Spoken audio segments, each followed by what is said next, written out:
Hello everyone, welcome back to the Guitar Bay. I'm Takis. I'm Danny. What we're drinking today, mate? Today we're drinking Caipiroska, is it? Yes, Which is like it's not caipirinha, because what's the kind of drink you need for caipirinha? Cachaska. That's the one. Yeah. Danny was in Brazil recently, so he freshened up his knowledge. Quite the expert on drinking caipirinhas. Need a dentist appointment. All right. I'll try my best. Is it because of the sugar, right? Sugar, lime, Cheers, vodka, ice. And cheers everyone. Yeah, lime, sugar, ice and vodka is the Caipiroska. And I have to say that's quite good.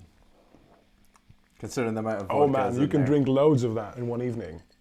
This is dangerous. How much sugar is there in this I glass? put in just a decent measure. A couple of teaspoons. An obscene amount of sugar then. A noisy amp. Oh, that's good. This might be the best drink we've ever had in 30-something old episodes. True. We still cheaped out on the vodka, that's for sure. It's The good old vodka Gorbachev. I think it's already appeared on the show. I think it has. We made another cocktail with Gorbachev. I have to look it up to see which one it was. So, welcome back. Third episode this season. C episode, hence the Caipirinha or Caipiroska. And it's my turn again, isn't it? Yes, you're presenting me with something today. I am. Where is it from? The usual questions, right? Where is it from? I got it on eBay Kleinanzeigen, which is the eBay small ads The Gumtree of thing. the UK. The Gumtree of Germany, that's Yeah, right. The the Gumtree of equivalent of Germany. Craigslist or Gumtree Mm-hmm. in American and British terms, respectively. That's eBay Kleinanzeigen in Germany. I paid 300 for it. 300 euro, second hand, of course. What else would you like to know before you 300 euros. go for a guess? Oh man, there's been so many now. Is that over there? It's that one over there, yes. Oh, I can walk over wirelessly. Shall I go for it? You saw we were playing Telecasters today, and you said it shouldn't be another Telecaster, but you know me, right? You know me. I like Telecasters. Oof, it's a relic. It's a relict Telecaster, that's right. It's a Telecaster. It is a Telecaster. It's a Vintage Icon. Is this? Oh my god, I missed the Vintage. We had the T52, or was it? T52 is right. Or was it? Wait, that's the Harley Benton. Is it? V52. V52. Yes. Nah, that was awesome. This feels familiar. What color? Is that pink? Like a... Nah, it's pinkish in the light. It registers a bit pink, but it's this, Cool. what's the color? Shell pink? No. No, it's not even pink at all. It's cream. Oh, it's gorgeous. It's one of the two relict, or maybe three actually. They have a black one. The V62 comes in black and this cream white, and the V52. So that's the 62. 62, Not I the see. 52. So slightly different specs. Different neck? Flatter, probably? different neck, flatter radius on the fretboard. Mm-hmm. Vintage tuners, like really old I school love tuners. vintage guitars, as in the brand. The brand Vintage. They've been so good so far. And I just hope it doesn't have the same issue with the neck pickup that we had last time. Issue meaning lackluster, As in just nah. No balls. Yeah, I'm not going to say anything. I'll let you. But yeah, it feels pretty flat. Rosewood neck, probably? Fingerboard, yes. The neck is Fingerboard, maple, yeah. obviously. Flat, quite flat, easy to play, very easy to play. Feels really nice. You can have low action, more so than in a regular Telecaster, I think. The usual Wilkinson bridge with the 3 brass saddles, which has a... Feels solid, but you know, these are rough and ready, these guitars, for sure. I mean, I've been playing the Sire so much and just loving that. This does feel like a shredder's Telecaster. It's easier to play in that sense. It's not as chunky as the Sire or as the Fender. It's quite light, I think. Comparing it to Telecasters, compare this to the Sire or to the Fender even. This is... Oh my god, I feel a tele shootout coming on with all these Telecasters. So, you want feels familiar. to hear that one? Yeah, let's plug it in. Let's hear it, yeah. Let's go neck pickup.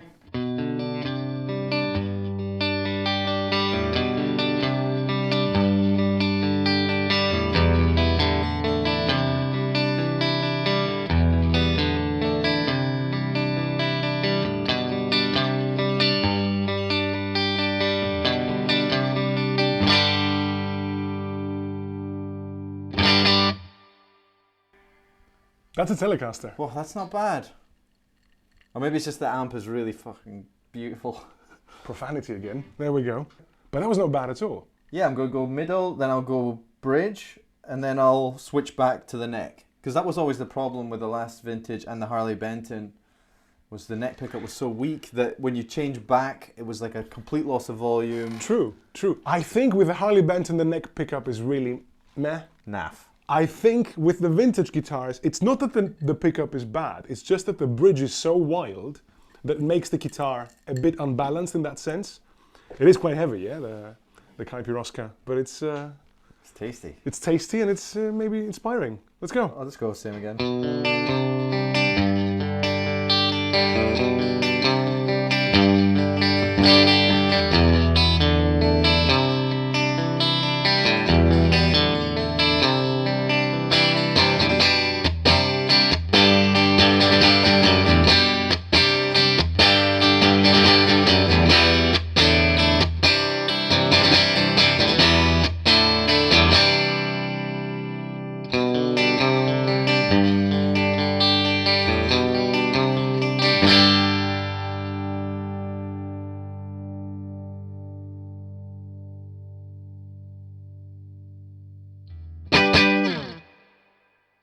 Quite a lot of sustain too.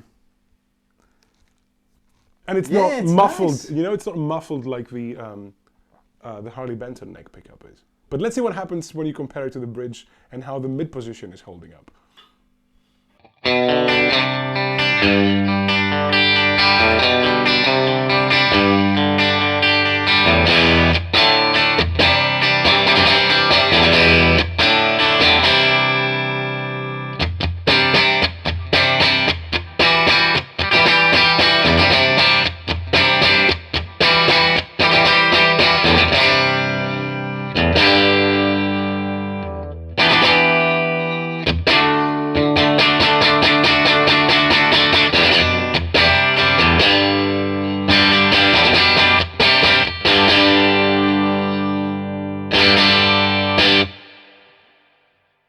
Yeah, that's nice. That's bridge, right? Not mid. Yeah, that's, okay. That's bridge. I'll just go and switch back a bit as well.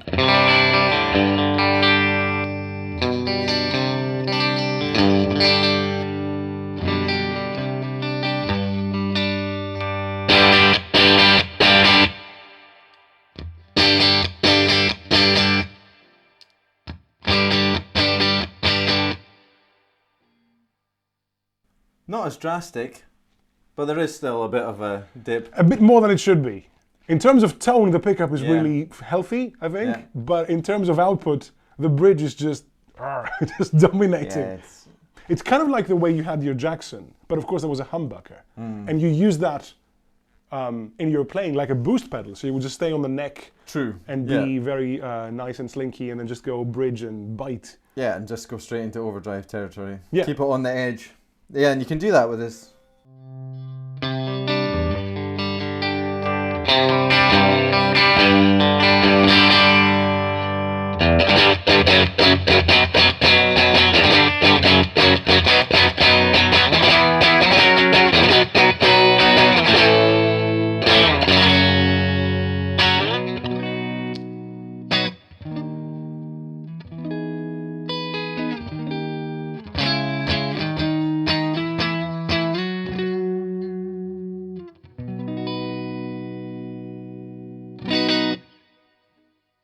So you can get that indie, it's just an indie, this thing, I feel like I can absolutely smash this thing. It's just a...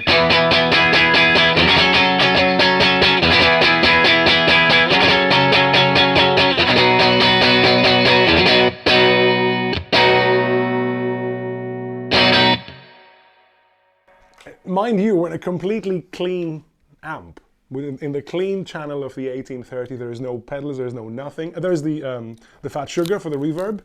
Yeah, no boost. But the boost is all the way down, so the knob is all the way down. There's nothing going in terms of signal boost, and it bites already. Yeah, it's different, this guitar. It's crazy because I want to compare it to the Sire because I've been playing that thing so much.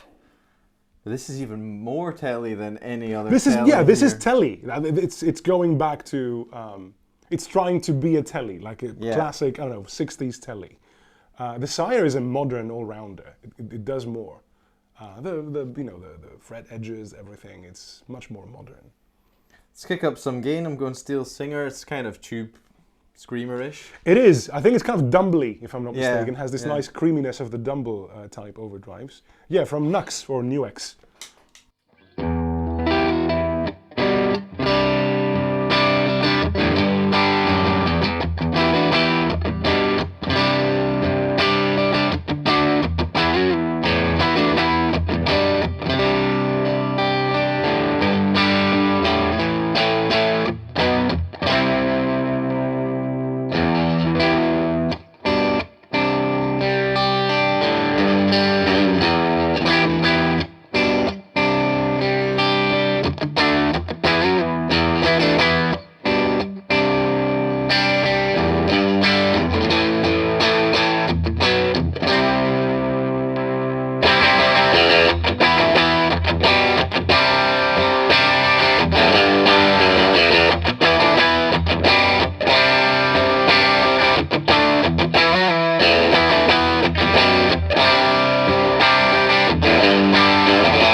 Easy to play? So right? easy.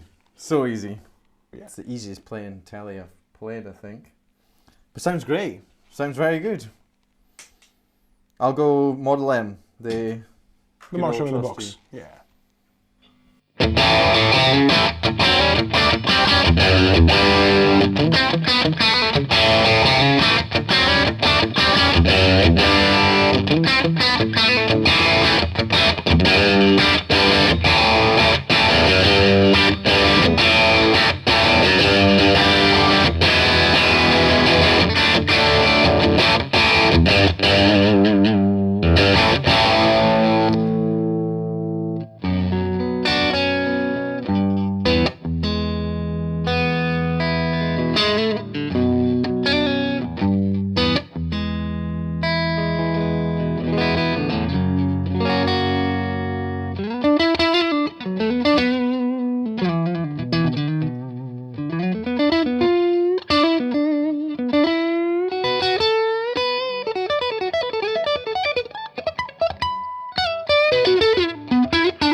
It's addictive, that Yeah. that bridge pickup. It's just wild. But so versatile, playing back and forth there. I like it how you went neck, bridge, and it was like you turned on an overdrive pedal. It was, and without a crazy volume difference. It was mostly gain, the way it takes gain, and it's so easy to play. That's It's actually strange to play a Telecaster that feels so Slinky. flat and slinky and nice. You're in. Sure.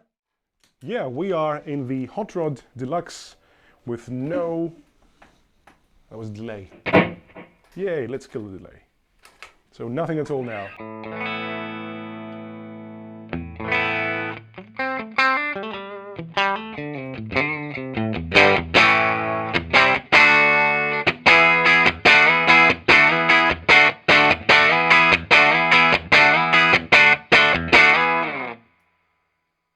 It is just before it gets ice picky and too much, but it's fine. And the Hot Rod is not, the bright switch is not in. Okay. So that's the dark, boomy hot rod that people know.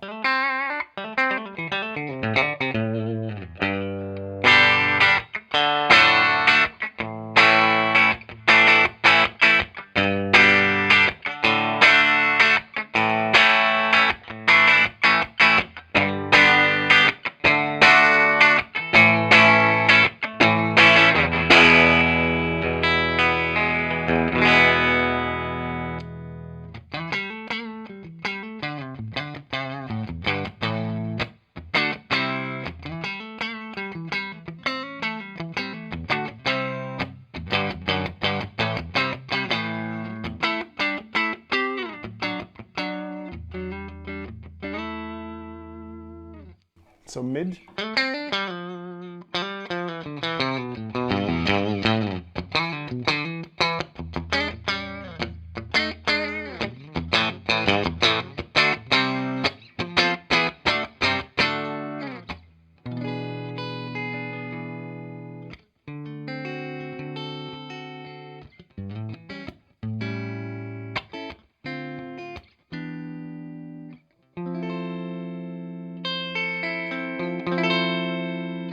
And you know what overdrive is going to go on now, right? If you've watched this channel a couple of times, you know that the Royal Blue overdrive is my OD of choice.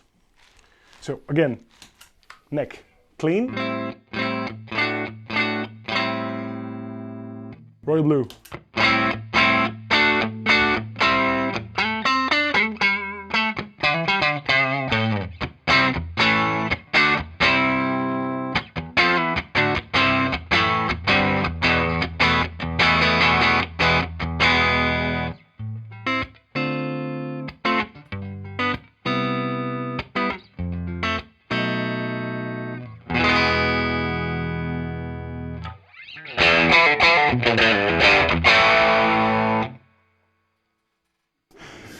Teeth.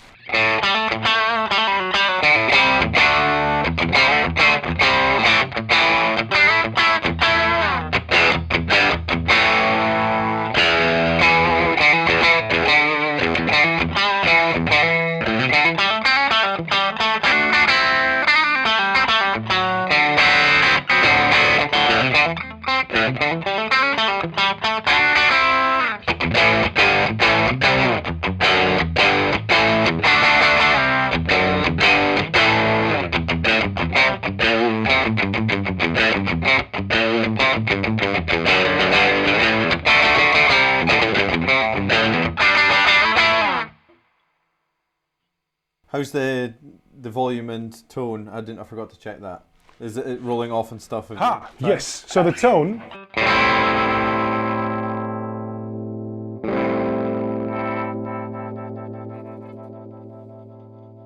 A poor man's wah-wah, as they say.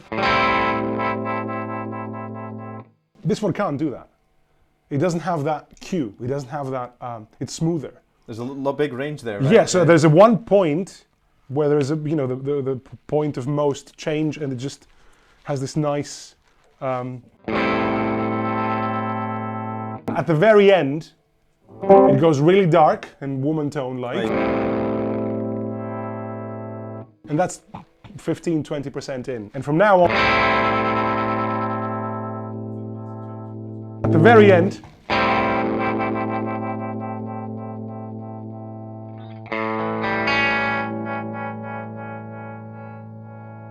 That's nice. We have a vibrato. Yeah, it's like a tremolo type wow, I think.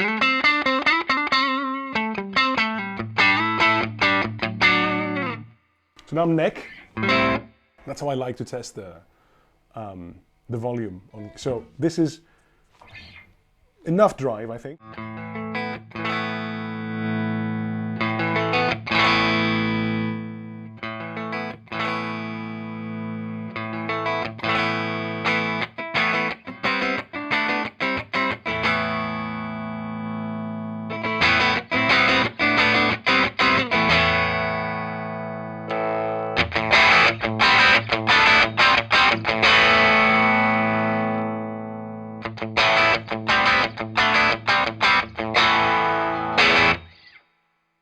It darkens a tiny bit, but you still have the attack.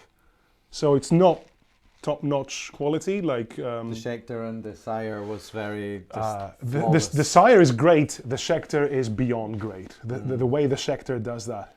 Here's some Rat. Well, let's see if we can actually.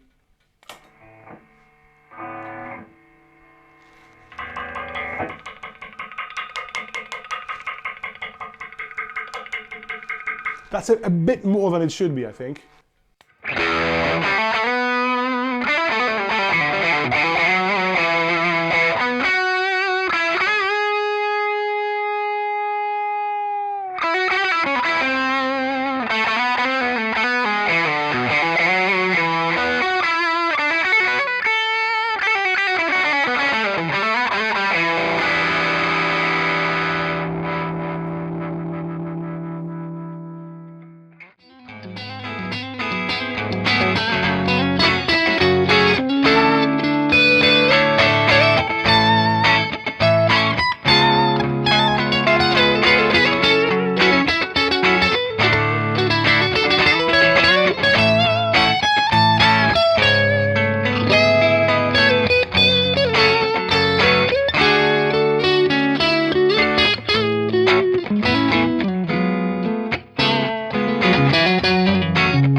The Unexpected Minor.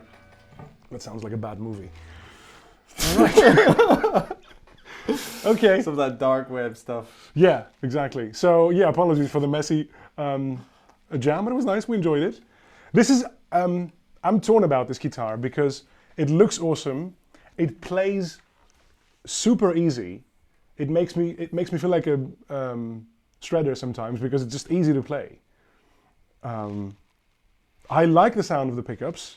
It could use more love in terms of, yeah, shielding it maybe and just fixing that microphonic problem. What I would say, it doesn't have that high quality feel compared to this. The neck. So when you play with the neck, it doesn't feel like an expensive. It doesn't. No. The body's light. I think it fits in its price range, like 300 to 500 used or new. This feels like €1,000. It's surprising, guitar, yeah. It's amazing that I got this for 400, or that it goes new for 500 something. But these are also older now, I would say, as in they're not brand new. I mean, the level of craftsmanship coming out now is insane for little money. This has locking tuners, roasted maple neck, awesome pickups. Beautiful frets. The frets are beyond Telecaster, yeah, no. No Telecaster purist would ever accept that, right? Yeah, it's too good. Rounded off, it's too good, that's right. And this is just a hard rocking indie machine. Yeah. If I played in an indie band, I would use this. And Vox AC30, Esquire it, and bridge pickup. That's right. And Awesome. an AC30 and a delay, and you're off. And you play the kooks till the end of time, right? Exactly. Okay, so we're wrapping this up with a band. Band with C. With C. So what's yours? Creed. It's very standard. I should have seen that coming. Yeah. Very standard. I think I've mentioned Mark Tremonti 100 times. Scott Stapp. I know Mark played bass on the early albums as well, but huge influence on me. And I think Weathered is my favourite album from Creed. have the song Weathered on there. One Last Breath is one of the very famous songs. My Sacrifice. And you can go further back into their older stuff, My Own Prison and stuff like that. And I think Scott still does some of his own stuff. I know he went pretty nuts, I think. But he's changed his life and all that. And Mark went on to do Alter Bridge. I think the songwriting is insane. Really interesting about Scott Stapp and how he was a very Christian. He grew up Christian and he was just writing poems, and then that's how it came out. You can listen, it sounds almost like a Christian rock band in some ways. The lyrics, My Sacrifice, you could imagine that being sung in a church or whatever, but hugely influential for me. Do you know a band called Cradle of Filth? Mm-hmm. Mm-hmm. They're from the UK. They play black metal. It was like a joke to people when, kind of who had the gothic phase when we were 15. Yeah. Limp Bizkit, Slipknot, Linkin Park. Yeah. And it was like, if you were a real goth, you listened to Cradle of Filth. Yes, that's right. It was like that. That's right. I mean, he's an amazing vocalist. No one can do that very weird, messed up voice that Danny Filth, I think his name is Daniel Davey. Philip. Daniel Davey or something, or Davy. But his artistic pseudonym is Danny Filth, because as in Cradle of Filth. I know so much about this band. In terms of music, I know their music quite well. So from the very first record, The Principle of Evil Made Flesh, all the way to Midian, maybe in the mid-2000s when I was in my late teens. Yeah. Did you see them? I've seen them live 3 times. Oh, wow. Twice in, their gig. They were headlining, maybe they had a local support act, and once at Rockwave Festival Athens, on the Metal Day, supporting Judas Priest and Megadeth. So great day. Midian is great. That EP, From the Cradle to Enslave, I think it's called. Dusk and Her Embrace. Vampire, the second album, I think. Very interesting compositions. Smart stuff. Still going as well? Probably. I have to check that. Maybe you can check that. I guess. It's difficult to find another job if you're Danny Filth for 20 years. Right? Thanks for watching. Have a good one. We grabbed my Caipiroska. It's really nice. Mine's almost done. Cheers, mate. Cheers, everyone. Take care. Cheers, See you soon.